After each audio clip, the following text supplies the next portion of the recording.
Bossa Nova, dude. Oh, hello there. Welcome back. Come in and join me. I was just about to finish my very grandiose breakfast.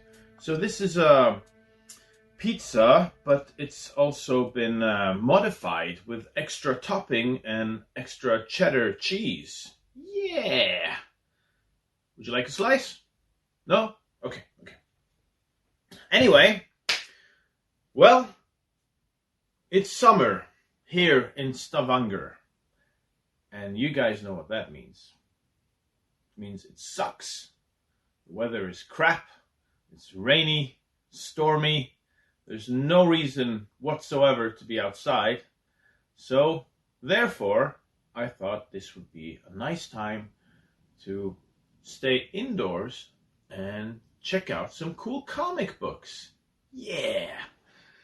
And if you guys have been following the channel, you know that I kind of review whatever that I'm really excited about, that I'm kind of into at the moment. So that can be anything. Sometimes we've been very into for a while we did a lot of Spawn comic books. We've done lots of Marvel and G.I. Joe and all sorts of stuff.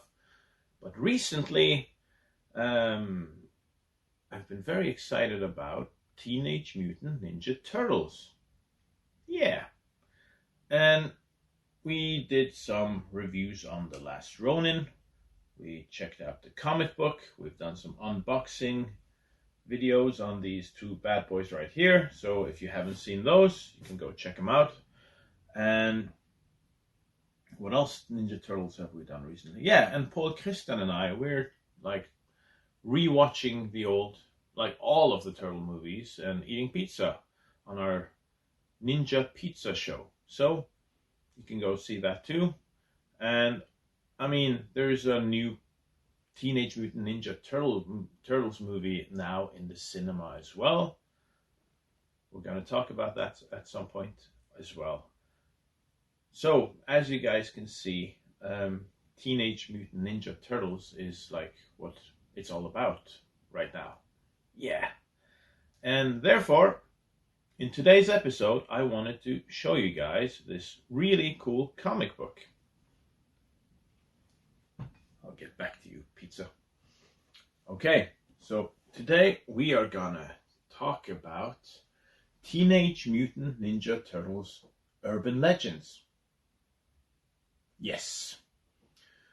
Now, before I get into the story and all that, I wanted to talk a little bit about why I wanted to talk about this comic book in the first place. Now, for those of you who know me, you guys know that I love the dark, gritty stuff. So the Turtles that I appreciate, that's like the TMNT that is a bit dark and violent and gritty and not for kids. I mean, I grew up with the cartoon show, so I love that too. But this is a comic book that came out originally in 1996. It was published by Image Comics back then. And it was supposed to be a 26 issues run that ended with 23 issues because it didn't get completed. Yeah, it got cancelled before the last 3 issues were out. And that's pretty interesting because then now it's published, reissued, and this time around with colors, published by IDW in this collection here. This is the first of 2. So this covers 13 of the issues, and the volume 2 covers the rest. So it's interesting that I don't know how many years later, around 20 years later, IDW actually got hold of the creators and the writers, and they got them to complete the series. So that's not something you see every day. Now,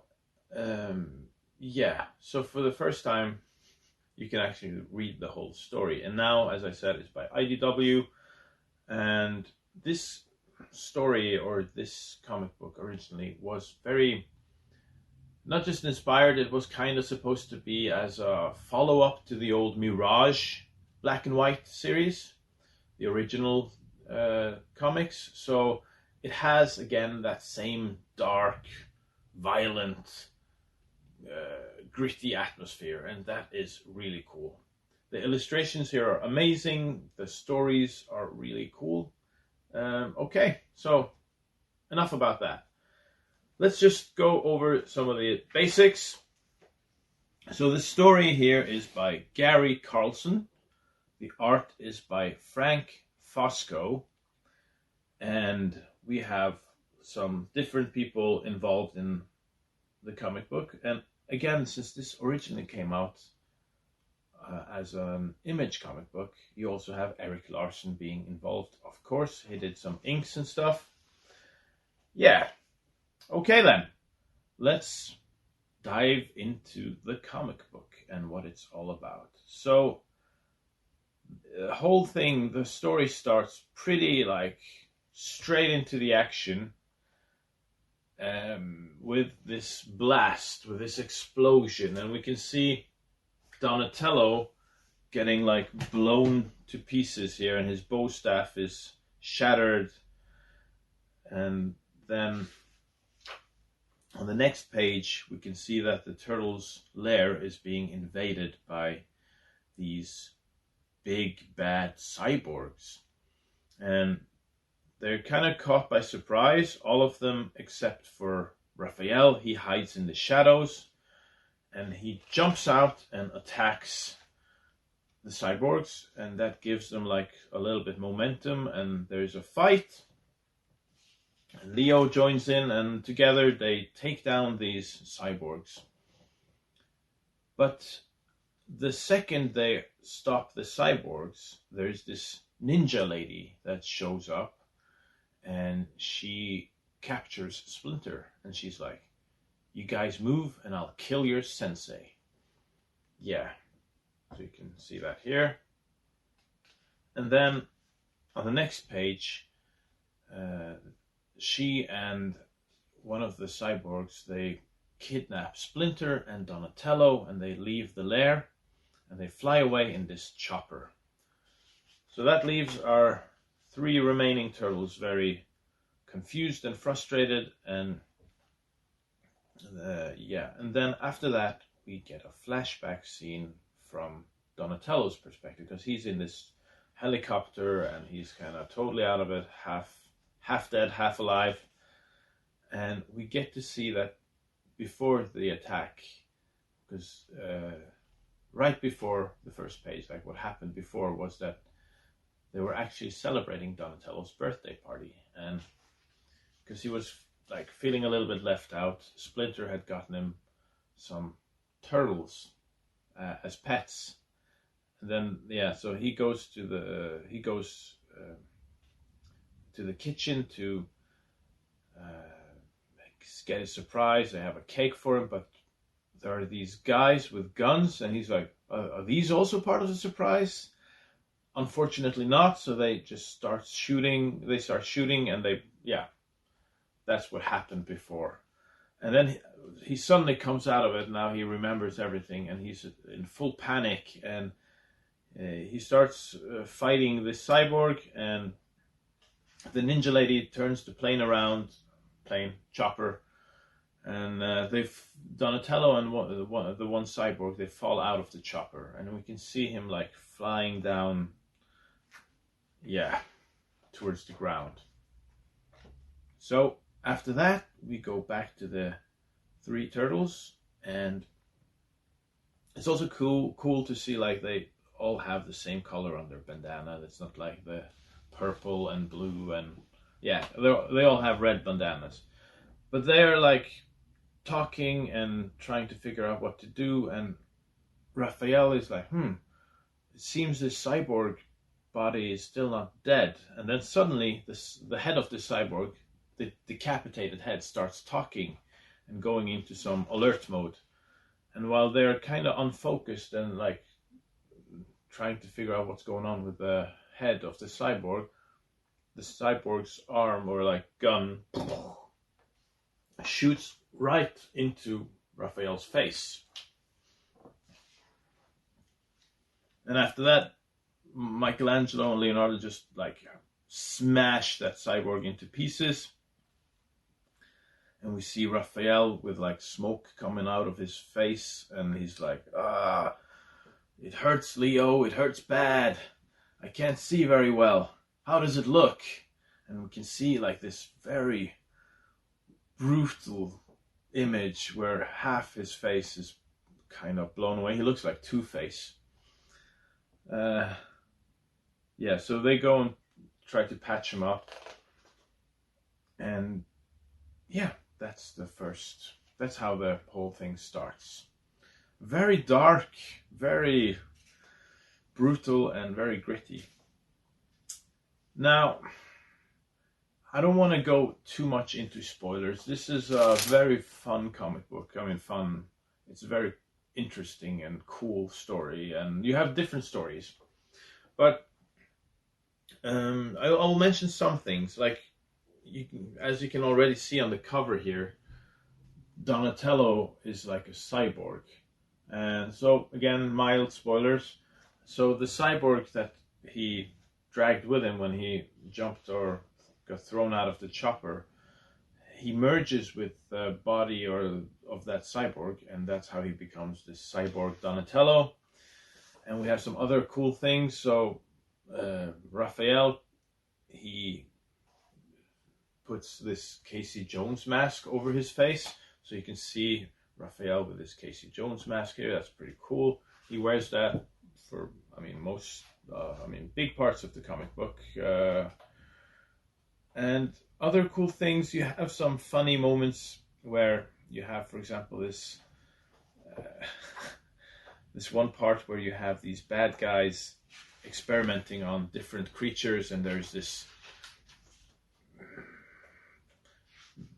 mutant-looking person that is caught, and they call him for Weasel, and then he like,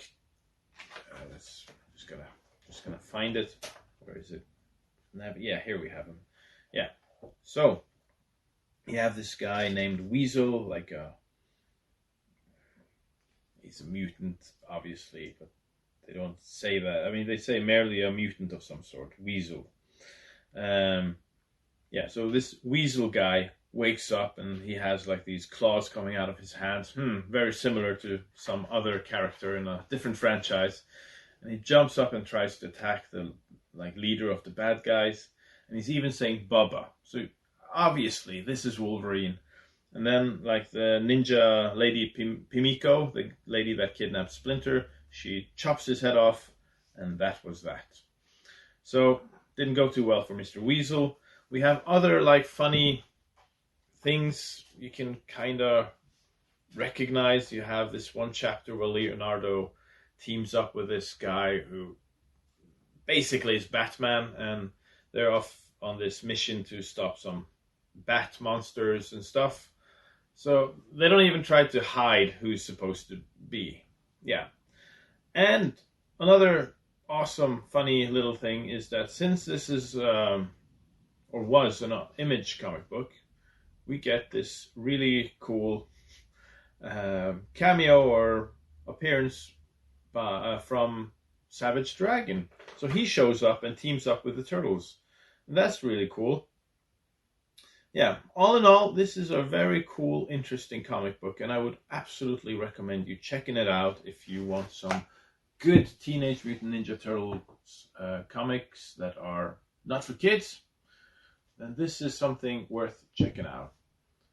Yeah, not gonna talk too much more about this. Yeah, so now you can, as I said, you can finally read the whole thing. Urban Legends. All right. Yeah. Thanks for joining me, and I'm gonna have some coffee. I'm gonna finish my breakfast. Actually, you're more than welcome to stay. You know, like we can play with these figures. I have all these cool action figures. Yeah, we can play with my Turtles figures. We can play this Ninja Turtles Board game? Yeah. And we can read some comic books. Yeah. Oh, you have to leave. Okay, yeah, sure. I get it. Anyway, thanks for dropping by, guys, and I'll see you in the next episode. Cowabunga.